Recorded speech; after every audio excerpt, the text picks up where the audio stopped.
Still happening. Good half hour later.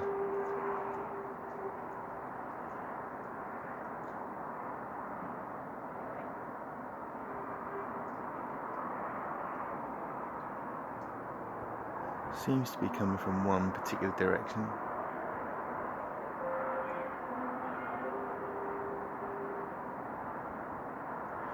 Probably roadworks.